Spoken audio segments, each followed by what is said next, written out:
سورہ نمل۔ نام دوسرے رکوع کی چوتھی آیت میں وادن نمل کا ذکر آیا ہے۔ سورت کا نام اسی سے ماخوذ ہے، یعنی وہ سورت جس میں نمل کا قصہ مذکور ہے یا جس میں نمل کا لفظ وارد ہوا ہے۔ زمانہ نزول، مضمون اور انداز بیان مکہ کے دور متوسط کی صورتوں سے پوری مشابہت رکھتا ہے اور اس کی تائید روایات سے بھی ہوتی ہے۔ ابن عباس رضی اللہ تعالی عنہ اور جابر بن زید کا بیان ہے کہ پہلے سورہ شعراء نازل ہوئی، پھر النمل اور پھر القصص۔ موضوع اور مباحث، یہ سورت 2 خطبوں پر مشتمل ہے۔ پہلا خطبہ آغاز سورت سے چوتھے رکوع کے خاتمے تک ہے اور دوسرا خطبہ 5ویں رکوع کی ابتدا سے سورت کے اختتام تک۔ پہلے خطبے میں بتایا گیا ہے کہ قرآن کی رہنمائی سے صرف وہی لوگ فائدہ اٹھا سکتے ہیں اور اس کی بشارتوں کے مستحق بھی صرف وہی لوگ ہیں جو ان حقیقتوں کو تسلیم کریں جنہیں یہ کتاب اس کائنات کی بنیادی حقیقتوں کی حیثیت سے پیش کرتی ہے، اور پھر مان لینے کے بعد اپنی عملی زندگی میں بھی اطاعت اور اتباع کا رویہ اختیار کریں۔ لیکن اس راہ پر آنے اور چلنے میں جو چیز سب سے بڑھ کر مانع ہوتی ہے وہ انکار آخرت ہے، کیونکہ یہ آدمی کو غیر ذمہ دار، بندہ نفس اور فریفتہ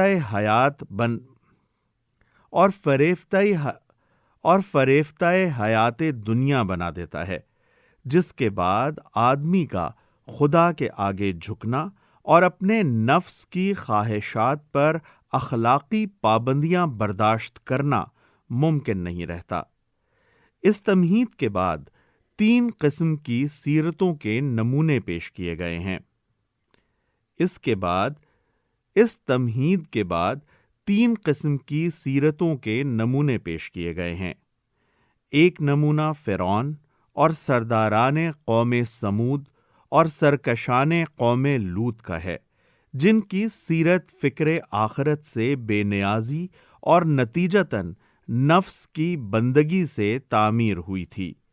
یہ لوگ کسی نشانی کو دیکھ کر بھی ایمان لانے کے لیے تیار نہ ہوئے۔ یہ الٹے ان لوگوں کے دشمن ہو گئے جنہوں نے ان کو خیر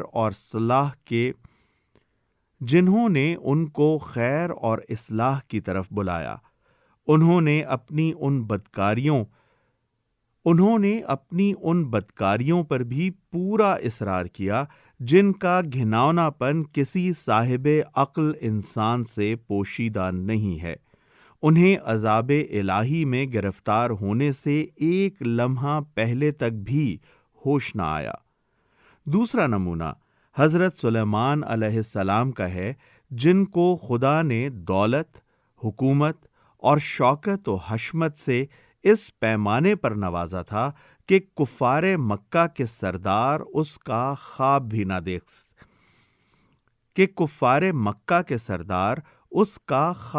دیکھ سکتے تھے۔ لیکن اس سب کے باوجود چونکہ وہ اپنے آپ کو خدا کے حضور جواب دہ سمجھتے تھے اور انہیں احساس تھا کہ انہیں جو کچھ بھی حاصل ہے خدا کی عطا سے حاصل ہے، اس لیے ان کا سر ہر وقت منعم حقیقی کے آگے جھکا رہتا تھا اور کبر نفس کا کوئی ادنا شائبہ تک ان کی سیرت اور کردار میں نہ پایا جاتا تھا۔ تیسرا نمونہ ملکہ سبا کا ہے، جو تاریخ عرب کی نہایت مشہور دولت مند قوم پر حکمران تھی۔ اس کے پاس تمام وہ اسباب جمع تھے جو کسی انسان کو غرور نفس میں مبتلا کر سکتے ہیں۔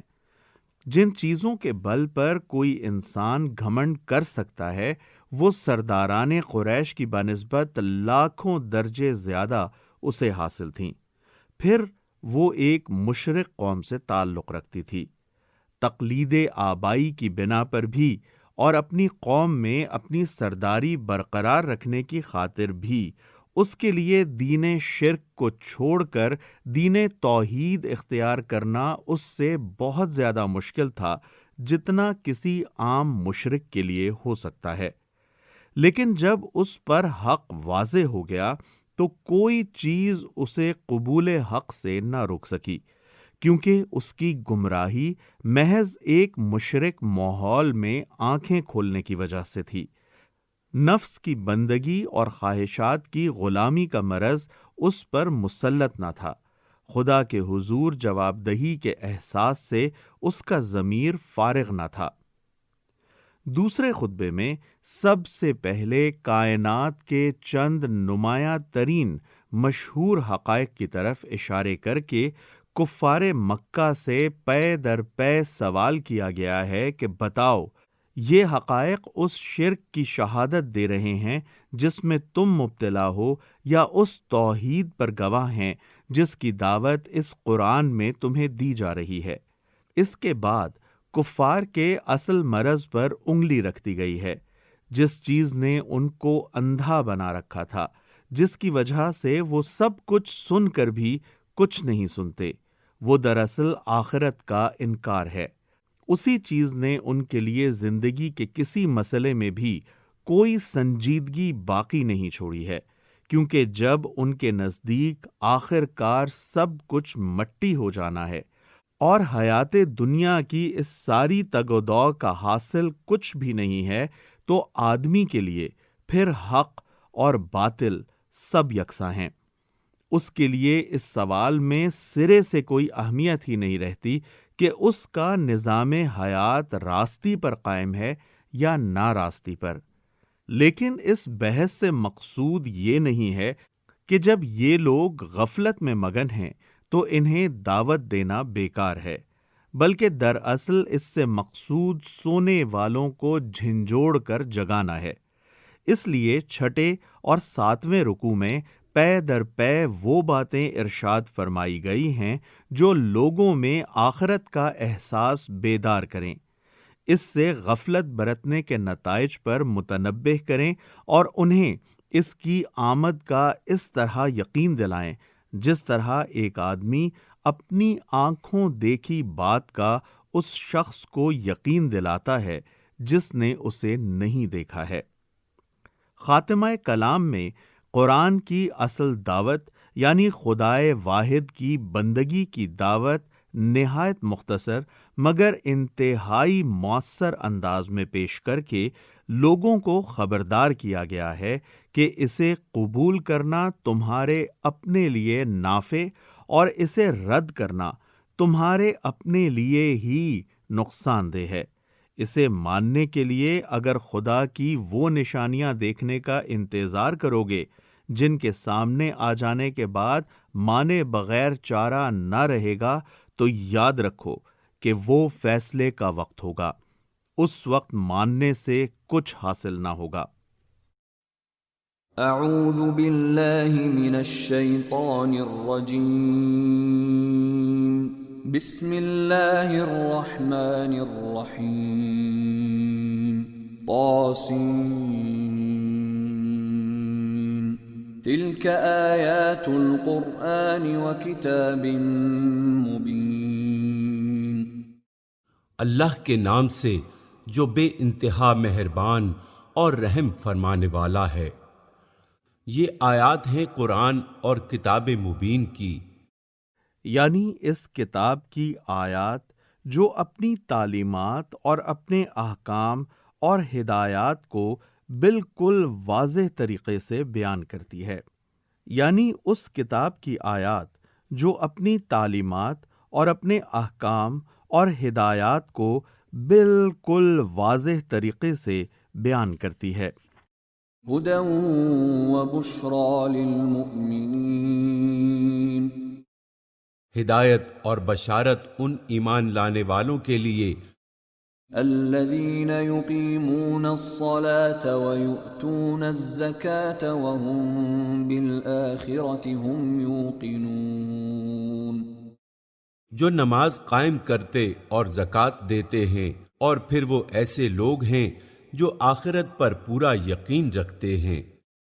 ان الذين لا يؤمنون بالآخرة زينا لهم اعمالهم فهم يعمهون۔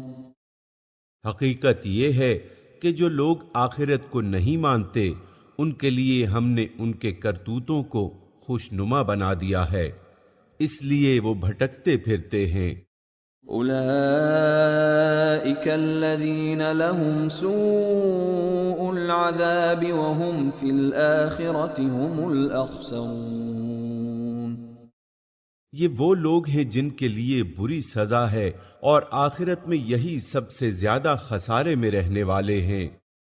وَإِنَّكَ لَتُلَقَّى الْقُرْآنَ مِن لَّدُنْ حَكِيمٍ عَلِيمٍ۔ اور اے نبی، بلا شبہ تم یہ قرآن ایک حکیم و علیم ہستی کی طرف سے پا رہے ہو۔ اذ قال موسیٰ لأہلہ انی آنست نارا سآتیکم منها بخبر او آتیکم بشہاب قبس لعلکم تصطلون۔ انہیں اس وقت کا قصہ سناؤ جب موسیٰ نے اپنے گھر والوں سے کہا کہ مجھے ایک آگ سی نظر آئی ہے، میں ابھی یا تو وہاں سے کوئی خبر لے کر آتا ہوں یا کوئی انگارہ چن لاتا ہوں تاکہ تم لوگ گرم ہو سکو۔ فلما جاءها نودي أن بورك من في النار ومن حولها وسبحان الله رب العالمين۔ وہاں جو پہنچا تو ندا آئی کہ مبارک ہے وہ جو اس آگ میں ہے اور جو اس کے ماحول میں ہے، پاک ہے اللہ سب جہان والوں کا پروردگار۔ یا موسیٰ انہ انا اللہ العزیز الحکیم۔ اے موسیٰ، میں ہوں اللہ زبردست اور دانا۔ وَأَلْقِ عَصَاكَ فَلَمَّا رَآهَا تَهْتَزُّ كَأَنَّهَا جَانٌّ وَلَّا مُدْبِرًا وَلَمْ يُعَقِّبْ يَا مُوسَى لَا تَخَفْ إِنِّي لَا يَخَافُ لَدَيَّ الْمُرْسَلُونَ۔ اور پھینک تو ذرا اپنی لاٹھی۔ جوں ہی کہ موسیٰ نے دیکھا لاٹھی سانپ کی طرح بل کھا رہی ہے تو پیٹھ پھیر کر بھاگا اور پیچھے مڑ کر بھی نہ دیکھا۔ اے موسیٰ، ڈرو نہیں، میرے حضور رسول ڈرا نہیں کرتے۔ إِلَّا مَن ظَلَمَ ثُمَّ بَدَّلَ حُسْنًا بَعْدَ سُوءٍ فَإِنِّي غَفُورٌ رَحِيمٌ۔ الا یہ کہ کسی نے قصور کیا ہو، پھر اگر برائی کے بعد اس نے بھلائی سے اپنے فعل کو بدل لیا تو میں معاف کرنے والا مہربان ہوں۔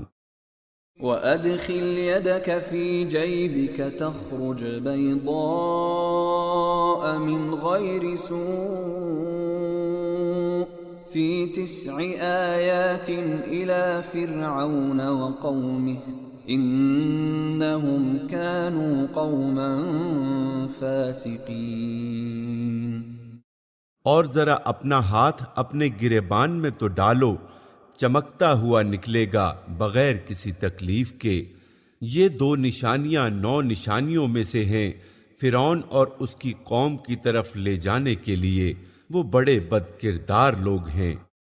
فَلَمَّا جَاءَتْهُمْ آيَاتُنَا مُبْصِرَةً قَالُوا هَذَا سِحْرٌ مُبِينٌ۔ مگر جب ہماری کھلی کھلی نشانیاں ان لوگوں کے سامنے آئیں تو انہوں نے کہا کہ یہ تو کھلا جادو ہے۔ وجحدوا بها واستيقنتها أنفسهم ظلما وعلوا فانظر كيف كان عاقبة المفسدين۔ انہوں نے سراسر ظلم اور غرور کی راہ سے ان نشانیوں کا انکار کیا، حالانکہ دل سے ان کے قائل ہو چکے تھے۔ اب دیکھ لو کہ ان مفسدوں کا انجام کیسا ہوا۔ وَلَقَدْ آتَيْنَا دَاوُودَ وَسُلَيْمَانَ عِلْمًا وَقَالَ الْحَمْدُ لِلَّهِ الَّذِي فَضَّلَنَا عَلَى كَثِيرٍ مِّنْ عِبَادِهِ الْمُؤْمِنِينَ۔ دوسری طرف ہم نے داؤد و سلیمان کو علم عطا کیا اور انہوں نے کہا شکر ہے اس خدا کا جس نے ہم کو اپنے بہت سے مومن بندوں پر فضیلت عطا کی۔ وَوَرِثَ سُلَيْمَانُ دَاوُودَ وَقَالَ يَا أَيُّهَا النَّاسُ عُلِّمْنَا مَنطِقَ الطَّيْرِ وَأُوتِينَا مِن كُلِّ شَيْءٍ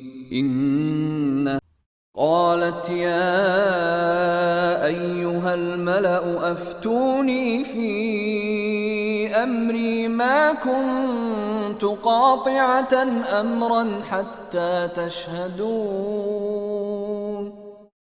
خط سنا کر ملکہ نے کہا اے سرداران قوم، میرے اس معاملے میں مجھے مشورہ دو، میں کسی معاملے کا فیصلہ تمہارے بغیر نہیں کرتی ہوں۔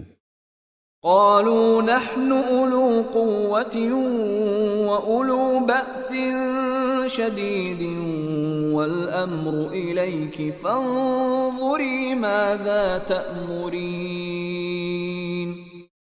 انہوں نے جواب دیا ہم طاقتور اور لڑنے والے لوگ ہیں، آگے فیصلہ آپ کے ہاتھ میں ہے، آپ خود دیکھ لیں کہ آپ کو کیا حکم دینا ہے۔ قالت ان الملوك اذا دخلوا قرية افسدوها وجعلوا اعزة اهلها اذلة وكذلك يفعلون۔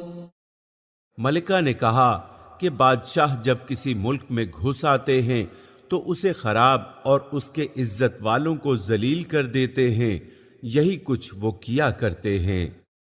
وَإِنِّي مُرْسِلَةٌ إِلَيْهِمْ بِهَدِيَّةٍ فَنَاظِرَةٌ بِمَ يَرْجِعُ الْمُرْسَلُونَ۔ میں ان لوگوں کی طرف ایک ہدیہ بھیجتی ہوں، پھر دیکھتی ہوں کہ میرے ایلچی کیا جواب لے کر پلٹتے ہیں۔ فَلَمَّا جَاءَ سُلَيْمَانَ قَالَ أَتُمِدُّونَنِ بِمَالٍ فَمَا آتَانِيَ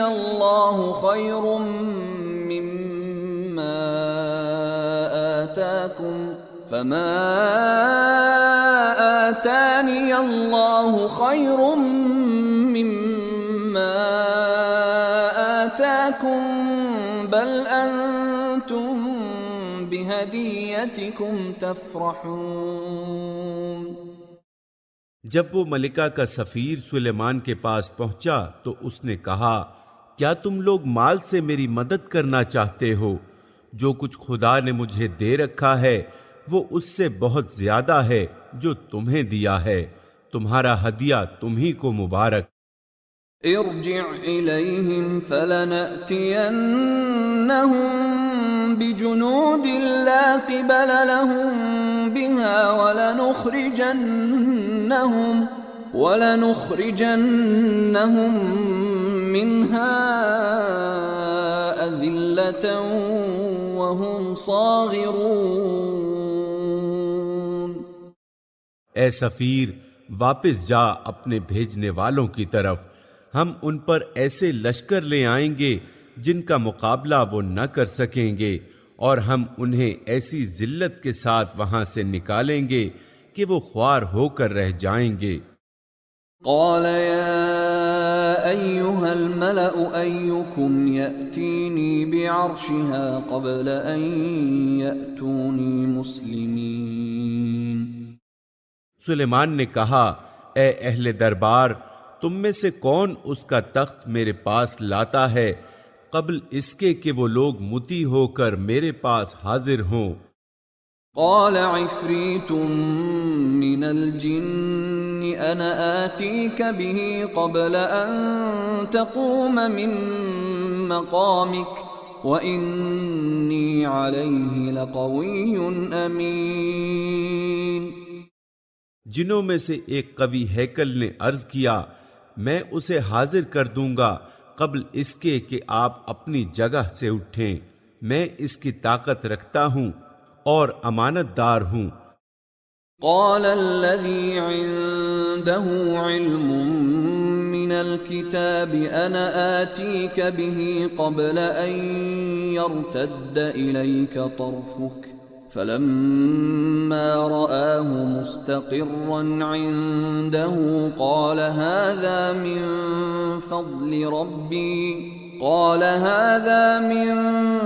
فضل ربي ليبلوني أأشكر أم أكفر ومن شكر فإنما يشكر لنفسه ومن كفر فإن ربي غني كريم. جس شخص کے پاس کتاب کا ایک علم تھا وہ بولا، میں آپ کی پلک جھپکنے سے پہلے اسے لائے دیتا ہوں. جو ہی کہ سلیمان نے وہ تخت اپنے پاس رکھا ہوا دیکھا، وہ پکار اٹھا، یہ میرے رب کا فضل ہے تاکہ وہ مجھے آزمائے کہ میں شکر کرتا ہوں یا کافر نعمت بن جاتا ہوں.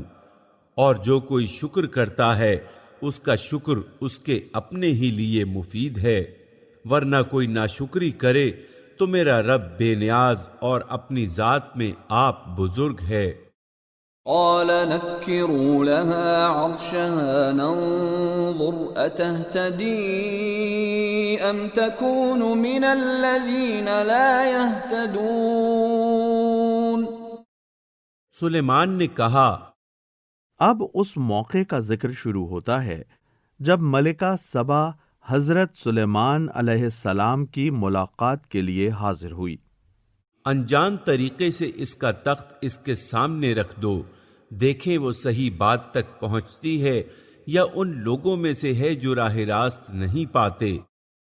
فلما جاءت قيل أهكذا عرشك قالت كأنه هو وأوتينا العلم من قبلها وكنا مسلمين. ملکہ جب حاضر ہوئی تو اس سے کہا گیا، کیا تیرا تخت ایسا ہی ہے؟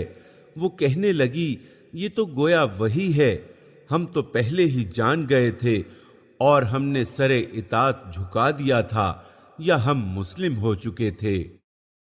یعنی یہ معجزہ دیکھنے سے پہلے ہی سلیمان علیہ السلام کے جو اوصاف اور حالات ہمیں معلوم ہو چکے تھے، ان کی بنا پر ہمیں یقین ہو گیا تھا کہ وہ اللہ کے نبی ہیں، محض ایک سلطنت کے فرما روا نہیں ہیں. وصدها ما كانت تعبد من دون الله إنها كانت من قوم كافرين. اس کو ایمان لانے سے جس چیز نے روک رکھا تھا وہ ان معبودوں کی عبادت تھی جنہیں وہ اللہ کے سوا پوجتی تھی، کیونکہ وہ ایک کافر قوم سے تھی.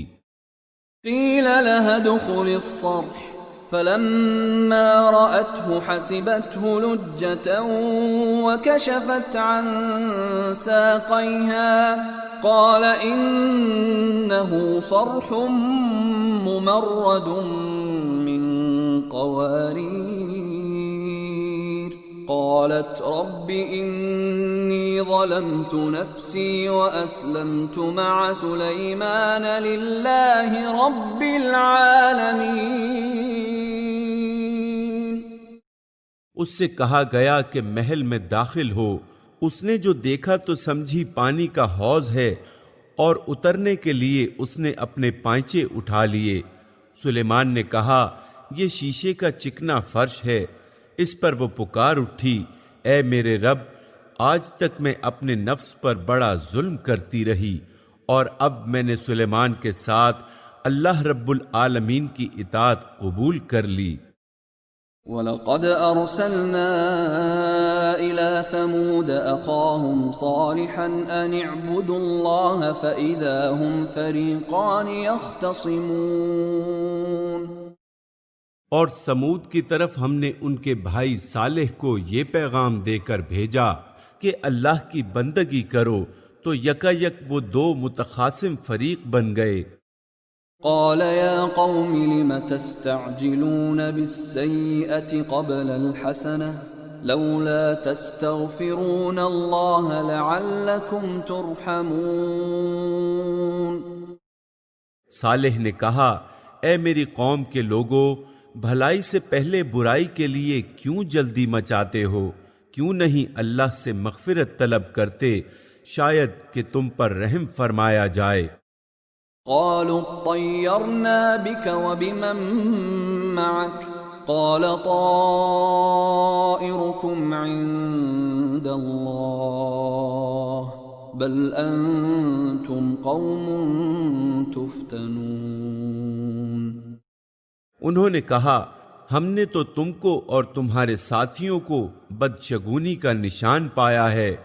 صالح نے جواب دیا، تمہارے نیک و بد شگون کا سر رشتہ تو اللہ کے پاس ہے، اصل بات یہ ہے کہ تم لوگوں کی آزمائش ہو رہی ہے۔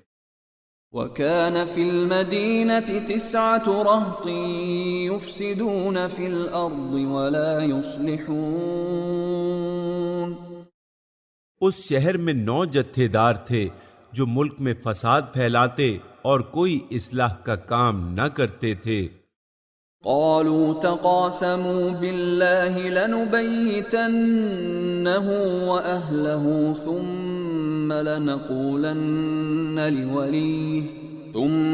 لنقولن لوليه ما شهدنا مهلك أهله وإنا لصادقون۔ انہوں نے آپس میں کہا، خدا کی قسم کھا کر عہد کر لو کہ ہم صالح اور اس کے گھر والوں پر شب خون ماریں گے، اور پھر اس کے ولی سے کہہ دیں گے، یعنی حضرت صالح علیہ السلام کے قبیلے کے سردار سے، جس کو قدیم قبائلی رسم و رواج کے مطابق ان کے خون کے دعوے کو حق پہنچتا تھا۔ یہ وہی پوزیشن تھی جو نبی صلی اللہ علیہ وآلہ وسلم کے زمانے میں آپ کے چچا ابو طالب کو حاصل تھی۔ کفار قریش بھی اسی اندیشے سے ہاتھ روکتے تھے کہ اگر وہ آن حضرت صلی اللہ علیہ وآلہ وسلم کو قتل کر دیں گے تو بنی ہاشم کے سردار ابو طالب اپنے قبیلے کی طرف سے خون کا دعویٰ لے کر اٹھیں گے کہ ہم اس کے خاندان کی ہلاکت کے موقع پر موجود نہ تھے، ہم بالکل سچ کہتے ہیں۔ وَمَكَرُوا مَكْرًا وَمَكَرْنَا مَكْرًا وَهُمْ لَا يَشْعُرُونَ۔ یہ چال تو وہ چلے اور پھر ایک چال ہم نے چلی جس کی انہیں خبر نہ تھی۔ فانظر كيف كان عاقبة مكرهم أنا دمرناهم وقومهم أجمعين۔ اب دیکھ لو کہ ان کی چال کا انجام کیا ہوا، ہم نے تباہ کر کے رکھ دیا ان کو اور ان کی پوری قوم کو۔ فَتِلْكَ بُيُوتُهُمْ خَاوِيَةً بِمَا ظَلَمُوا إِنَّ فِي ذَلِكَ لَآيَةً لِقَوْمٍ يَعْلَمُونَ۔ وہ ان کے گھر خالی پڑے ہیں اس ظلم کی پاداش میں جو وہ کرتے تھے، اس میں ایک نشان عبرت ہے ان لوگوں کے لیے جو علم رکھتے ہیں۔ وَأَنجَيْنَا الَّذِينَ آمَنُوا وَكَانُوا يَتَّقُونَ، اور بچا لیا ہم نے ان لوگوں کو جو ایمان لائے تھے اور نافرمانی سے پرہیز کرتے تھے۔ وَلُوطًا إِذْ قَالَ لِقَوْمِهِ أَتَأْتُونَ الْفَاحِشَةَ وَأَنْتُمْ تُبْصِرُونَ، اور لوط کو ہم نے بھیجا، یاد کرو وہ وقت جب اس نے اپنی قوم سے کہا کیا تم آنکھوں دیکھتے بدکاری کرتے ہو؟ یعنی ایک دوسرے کے سامنے بدفعلی کرتے ہو۔ اس کی صراحت آگے سورہ عنکبوت آیت 29 میں بھی کی گئی ہے کہ وہ اپنی مجلسوں میں یہ برا کام کرتے تھے۔ أَإِنَّكُمْ لَتَأْتُونَ الرِّجَالَ شَهْوَةً مِّن دُونِ النِّسَاءِ بَلْ أَنْتُمْ قَوْمٌ تَجْهَلُونَ، کیا تمہارا یہی چلن ہے کہ عورتوں کو چھوڑ کر مردوں کے پاس شہوت رانی کے لیے جاتے ہو؟ حقیقت یہ ہے کہ تم لوگ سخت جہالت کا کام کرتے ہو۔ فما كان جواب قومه إلا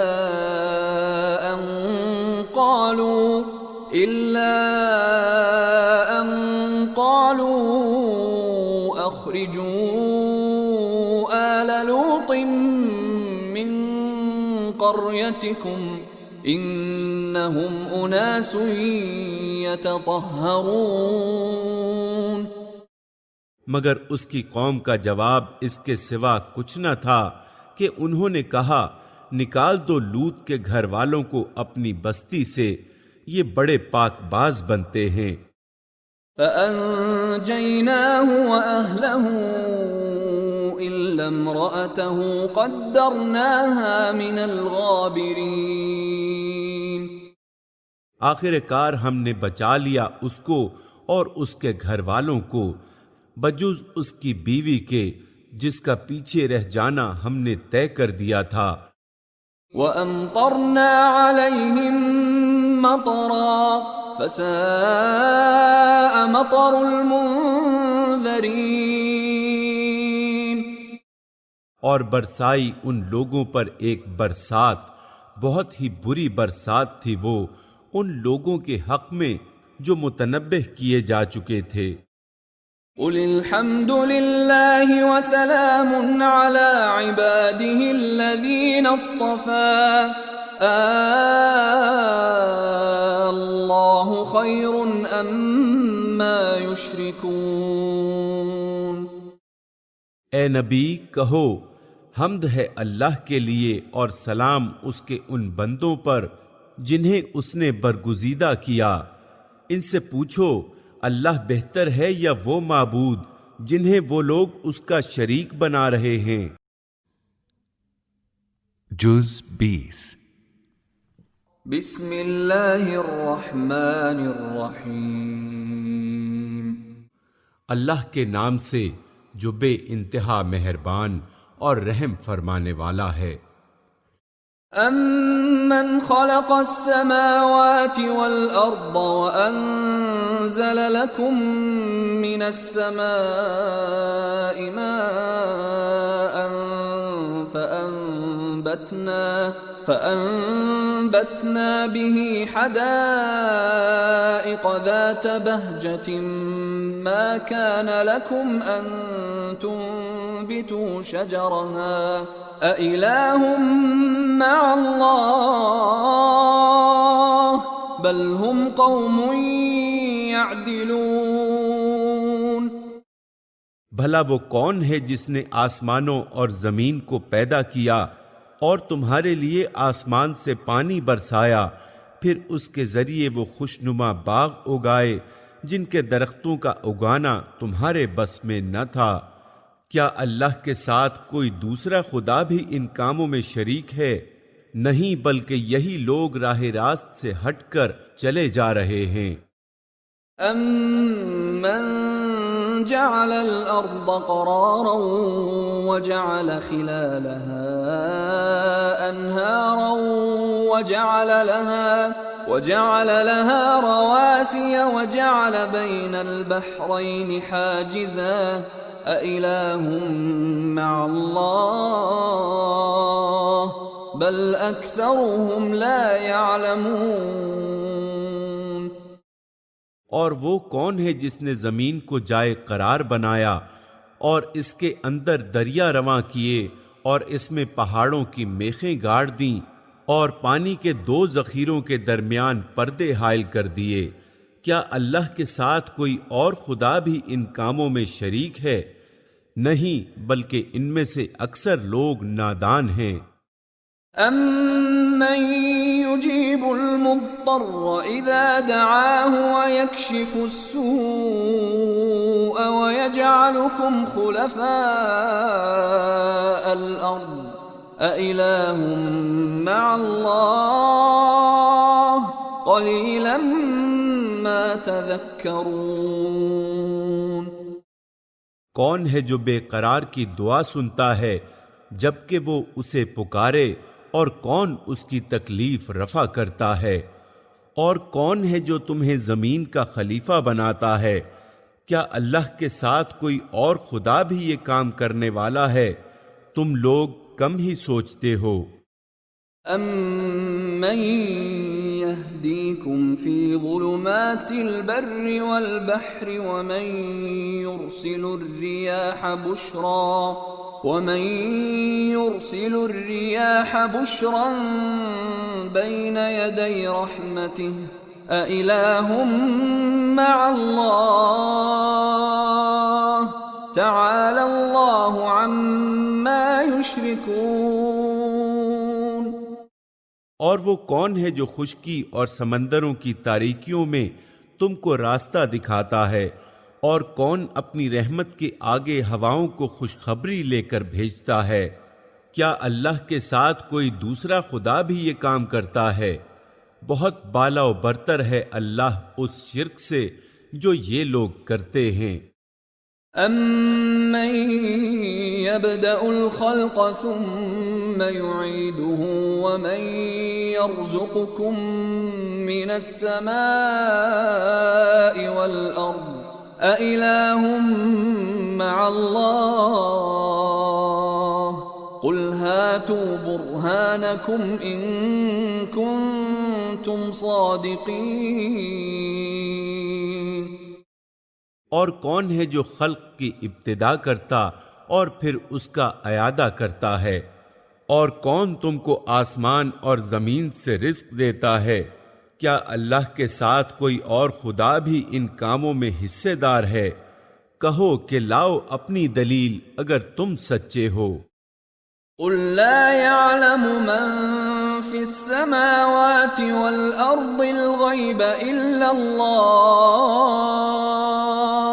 وَمَا يَشْعُرُونَ أَيَّانَ يُبْعَثُونَ۔ ان سے کہو اللہ کے سوا آسمانوں اور زمین میں کوئی غیب کا علم نہیں رکھتا، اور وہ تمہارے معبود تو یہ بھی نہیں جانتے کہ کب وہ اٹھائے جائیں گے۔ بل ادارك علمهم في الآخرة بل هم في شك منها بل هم منها عمون۔ بلکہ آخرت کا تو علم ہی ان لوگوں سے گم ہو گیا ہے، بلکہ یہ اس کی طرف سے شک میں ہیں، بلکہ یہ اس سے اندھے ہیں۔ وقال الذين كفروا أإذا كنا ترابا وآباؤنا أإنا لمخرجون۔ یہ منکرین کہتے ہیں کیا جب ہم اور ہمارے باپ دادا مٹی ہو چکے ہوں گے تو واقعی ہمیں قبروں سے نکالا جائے گا؟ لقد وعدنا هذا نحن وآباؤنا من قبل إن هذا إلا أساطير الأولين۔ یہ خبریں ہم کو بھی بہت دی گئی ہیں، اور پہلے ہمارے آباء و اجداد کو بھی دی جاتی رہی ہیں، مگر یہ بس افسانے ہی افسانے ہیں جو اگلے وقتوں سے سنتے چلے آ رہے ہیں۔ قل سیروا فی الارض فانظروا کیف کان عاقبۃ المجرمین۔ کہو ذرا زمین میں چل پھر کر دیکھو کہ مجرموں کا کیا انجام ہو چکا ہے۔ ولا تحزن علیہم ولا تکن فی ضیق مما یمکرون۔ اے نبی، ان کے حال پر رنج نہ کرو اور نہ ان کی چالوں پر دل تنگ کرو۔ وَيَقُولُونَ مَتَى هَذَا الْوَعْدُ إِن كُنتُمْ صَادِقِينَ۔ یہ کہتے ہیں کہ یہ دھمکی کب پوری ہوگی اگر تم سچے ہو۔ قُلْ عَسَىٰ أَن يَكُونَ رَدِفَ لَكُمْ بَعْضُ الَّذِي تَسْتَعْجِلُونَ۔ کہو کیا عجب کہ جس عذاب کے لیے تم جلدی مچا رہے ہو اس کا ایک حصہ تمہارے قریب ہی آ لگا ہو۔ وَإِنَّ رَبَّكَ لَذُو فَضْلٍ عَلَى النَّاسِ وَلَكِنَّ أَكْثَرَهُمْ لَا يَشْكُرُونَ۔ حقیقت یہ ہے کہ تیرا رب تو لوگوں پر بڑا فضل فرمانے والا ہے، مگر اکثر لوگ شکر نہیں کرتے۔ وَإِنَّ رَبَّكَ لَيَعْلَمُ مَا تُكِنُّ صُدُورُهُمْ وَمَا يُعْلِنُونَ۔ بلا شبہ تیرا رب خوب جانتا ہے جو کچھ ان کے سینے اپنے اندر چھپائے ہوئے ہیں اور جو کچھ وہ ظاہر کرتے ہیں۔ وَمَا مِنْ غَائِبَةٍ فِي السَّمَاءِ وَالْأَرْضِ إِلَّا فِي كِتَابٍ مُبِينٍ۔ آسمان و زمین کی کوئی پوشیدہ چیز ایسی نہیں ہے جو ایک واضح کتاب میں لکھی ہوئی موجود نہ ہو۔ واضح کتاب سے مراد ہے نوشتہ تقدیر۔ ان هذا القرآن يقص على بني اسرائيل اكثر الذي هم فيه يختلفون۔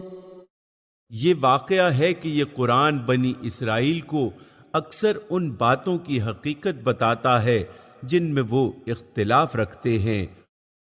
وَإِنَّهُ لَهُدًى وَرَحْمَةٌ لِّلْمُؤْمِنِينَ۔ اور یہ ہدایت اور رحمت ہے ایمان لانے والوں کے لیے۔ إِنَّ رَبَّكَ يَقْضِي بَيْنَهُم بِحُكْمِهِ وَهُوَ الْعَزِيزُ الْعَلِيمُ۔ یقیناً اسی طرح تیرا رب ان لوگوں کے درمیان بھی اپنے حکم سے فیصلہ کر دے گا۔ یعنی قریش کے کفار اور اہل ایمان کے درمیان۔ اور وہ زبردست اور سب کچھ جاننے والا ہے۔ فَتَوَكَّلْ عَلَى اللَّهِ إِنَّكَ عَلَى الْحَقِّ الْمُبِينِ۔ پس اے نبی اللہ پر بھروسہ رکھو، یقیناً تم صریح حق پر ہو۔ إِنَّكَ لَا تُسْمِعُ الْمَوْتَى وَلَا تُسْمِعُ الصُّمَّ الدُّعَاءَ إِذَا وَلَّوْا مُدْبِرِينَ۔ تم مردوں کو نہیں سنا سکتے، یعنی ایسے لوگوں کو جن کے ضمیر مر چکے ہیں اور جن میں ضد اور ہٹ دھرمی اور رسم پرستی نے حق و باطل کا فرق سمجھنے کی کوئی صلاحیت باقی نہیں چھوڑی۔ نہ ان بہروں تک اپنی پکار پہنچا سکتے ہو جو پیٹھ پھیر کر بھاگے جا رہے ہوں۔ وَمَا أَنتَ بِهَادِ الْعُمْيِ عَن ضَلَالَتِهِمْ إِن تُسْمِعُ إِلَّا مَن يُؤْمِنُ بِآيَاتِنَا فَهُم مُسْلِمُونَ۔ اور نہ اندھوں کو راستہ بتا کر بھٹکنے سے بچا سکتے ہو، تم تو اپنی بات انہی لوگوں کو سنا سکتے ہو جو ہماری آیات پر ایمان لاتے ہیں اور پھر فرما بردار بن جاتے ہیں۔ وَإِذَا وَقَعَ الْقَوْلُ عَلَيْهِمْ أَخْرَجْنَا لَهُمْ دَابَّةً مِّنَ الْأَرْضِ تُكَلِّمُهُمْ أَنَّ النَّاسَ كَانُوا بِآيَاتِنَا لَا يُوقِنُونَ۔ اور جب ہماری بات پوری ہونے کا وقت ان پر آ پہنچے گا تو ہم ان لوگوں کے لیے ایک جانور زمین سے نکالیں گے جو ان سے کلام کرے گا کہ لوگ ہماری آیات پر یقین نہیں کرتے تھے۔ حضرت ابن عمر رضی اللہ تعالی عنہ کا قول ہے کہ یہ اس وقت ہوگا جب زمین میں کوئی نیکی کا حکم کرنے والا اور بدی سے روکنے والا باقی نہ رہے گا۔ ایک حدیث حضرت ابو سعید خدری رضی اللہ تعالی عنہ سے منقول ہے جس میں وہ فرماتے ہیں کہ یہی بات انہوں نے خود حضور صلی اللہ علیہ وآلہ وسلم سے سنی تھی۔ اس سے معلوم ہوا کہ جب انسان امر بالمعروف اور نہی عن المنکر چھوڑ دیں گے تو قیامت قائم ہونے سے پہلے اللہ تعالیٰ ایک جانور کے ذریعے سے آخری مرتبہ حجت قائم فرمائے گا۔ یہ بات واضح نہیں ہے کہ یہ ایک ہی جانور ہوگا یا ایک خاص قسم کی جنس حیوان ہوگی جس کے بہت سے افراد روئے زمین پر پھیل جائیں گے۔ دابۃ من الارض کے الفاظ میں دونوں معنوں کا احتمال ہے۔ اس جانور کے نکلنے کا وقت کون سا ہوگا؟ اس کے متعلق نبی کریم صلی اللہ علیہ وآلہ وسلم کا ارشاد یہ ہے کہ آفتاب مغرب سے طلوع ہوگا اور ایک روز دن دہاڑے یہ جانور نکل آئے گا۔ رہا کسی جانور کا انسانوں سے انسانوں کی زبان میں کلام کرنا تو یہ اللہ کی قدرت کا ایک کرشمہ ہے، نطق کی طاقت بخش سکتا ہے۔ قیامت سے پہلے تو وہ ایک جانور ہی کو نطق بخشے گا، مگر جب وہ قیامت قائم ہو جائے گی تو اللہ کی عدالت میں انسان کی آنکھ اور کان اور اس کے جسم کی کھال تک بول اٹھے گی، جیسا کہ قرآن میں بتصریح بیان ہوا ہے، یعنی سورہ حام میم السجدہ آیات 20 اور 21۔ وَيَوْمَ نَحْشُرُ مِن كُلِّ أُمَّةٍ فَوْجًا مِّمَّن يُكَذِّبُ بِآيَاتِنَا فَهُمْ يُوزَعُونَ۔ اور ذرا تصور کرو اس دن کا جب ہم ہر امت میں سے ایک فوج کی فوج ان لوگوں کی گھیر لائیں گے جو ہماری آیات کو جھٹلایا کرتے تھے، پھر ان کو ان کی اقسام کے لحاظ سے درجہ بدرجہ مرتب کیا جائے گا، حَتَّى إِذَا جَاءُوا قَالَ أَكَذَّبْتُم بِآيَاتِي وَلَمْ تُحِيطُوا بِهَا عِلْمًا أَمْ مَاذَا كُنتُمْ تَعْمَلُونَ۔ یہاں تک کہ جب سب آ جائیں گے تو ان کا رب ان سے پوچھے گا کہ تم نے میری آیات کو جھٹلا دیا حالانکہ تم نے ان کا علمی احاطہ نہ کیا تھا، اگر یہ نہیں تو اور تم کیا کر رہے تھے؟ وَوَقَعَ الْقَوْلُ عَلَيْهِمْ بِمَا ظَلَمُوا فَهُمْ لَا يَنطِقُونَ۔ اور ان کے ظلم کی وجہ سے عذاب کا وعدہ ان پر پورا ہو جائے گا، تب وہ کچھ بھی نہ بول سکیں گے۔ أَلَمْ يَرَوْا أَنَّا جَعَلْنَا اللَّيْلَ لِيَسْكُنُوا فِيهِ وَالنَّهَارَ مُبْصِرًا إِنَّ فِي ذَلِكَ لَآيَاتٍ لِقَوْمٍ يُؤْمِنُونَ۔ کیا ان کو سجھائی نہ دیتا تھا کہ ہم نے رات ان کے لیے سکون حاصل کرنے کے لیے بنائی تھی اور دن کو روشن کیا تھا؟ اس میں بہت نشانیاں تھیں ان لوگوں کے لیے جو ایمان لاتے تھے۔ وَيَوْمَ يُنفَخُ فِي الصُّورِ فَفَزِعَ مَن فِي السَّمَاوَاتِ وَمَن فِي الْأَرْضِ إِلَّا مَن شَاءَ اللَّهُ وَكُلٌّ أَتَوْهُ دَاخِرِينَ۔ اور کیا گزرے گی اس روز جب کہ سور پھونکا جائے گا اور ہول کھا جائیں گے وہ سب جو آسمانوں اور زمین میں ہیں، سوائے ان لوگوں کے جنہیں اللہ اس ہول سے بچانا چاہے گا، اور سب کان دبائے اس کے حضور حاضر ہو جائیں گے۔ وَتَرَى الْجِبَالَ تَحْسَبُهَا جَامِدَةً وَهِيَ تَمُرُّ مَرَّ السَّحَابِ صُنْعَ اللَّهِ الَّذِي أَتْقَنَ كُلَّ شَيْءٍ إِنَّهُ خَبِيرٌ بِمَا تَفْعَلُونَ۔ آج تو پہاڑوں کو دیکھتا ہے اور سمجھتا ہے کہ خوب جمے ہوئے ہیں، مگر اس وقت یہ بادلوں کی طرح اڑ رہے ہوں گے۔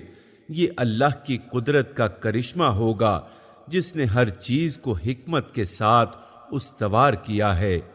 وہ خوب جانتا ہے کہ تم لوگ کیا کرتے ہو۔ من جاء بالحسنة فله خير منها وهم من فزع يومئذ آمنون۔ جو شخص بھلائی لے کر آئے گا اسے اس سے زیادہ بہتر صلہ ملے گا، اور ایسے لوگ اس دن کے ہول سے محفوظ ہوں گے۔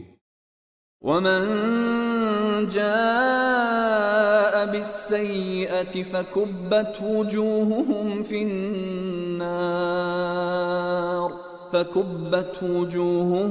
النار هل تجزون إلا ما كنتم تعملون۔ اور جو برائی لیے ہوئے آئے گا ایسے سب لوگ اوندھے منہ آگ میں پھینکے جائیں گے۔ کیا تم لوگ اس کے سوا کوئی اور جزا پا سکتے ہو کہ جیسا کرو ویسا بھرو؟ انما امرت ان اعبد رب هذه البلدة الذي حرمها وله كل شيء وامرت ان اكون من المسلمين۔ اے نبی ان سے کہو مجھے تو یہی حکم دیا گیا ہے کہ اس شہر مکہ کے رب کی بندگی کروں جس نے اسے حرم بنایا ہے اور جو ہر چیز کا مالک ہے۔ مجھے حکم دیا گیا ہے کہ میں مسلم بن کر رہوں۔ وَأَنْ أَتْلُوَ الْقُرْآنَ فَمَنِ اهْتَدَى فَإِنَّمَا يَهْتَدِي لِنَفْسِهِ وَمَنْ ضَلَّ فَقُلْ إِنَّمَا أَنَا مِنَ الْمُنذِرِينَ۔ اور یہ قرآن پڑھ کر سناؤں، اب جو ہدایت اختیار کرے گا وہ اپنے ہی بھلے کے لیے ہدایت اختیار کرے گا، اور جو گمراہ ہو اس سے کہہ دو کہ میں تو بس خبردار کر دینے والا ہوں۔ وَقُلِ الْحَمْدُ لِلَّهِ سَيُرِيكُمْ آيَاتِهِ فَتَعْرِفُونَهَا وَمَا رَبُّكَ بِغَافِلٍ عَمَّا تَعْمَلُونَ۔ ان سے کہو تعریف اللہ ہی کے لیے ہے، ان قریب وہ تمہیں اپنی نشانیاں دکھا دے گا اور تم انہیں پہچان لوگے، اور تیرا رب بے خبر نہیں ہے ان اعمال سے جو تم لوگ کرتے ہو۔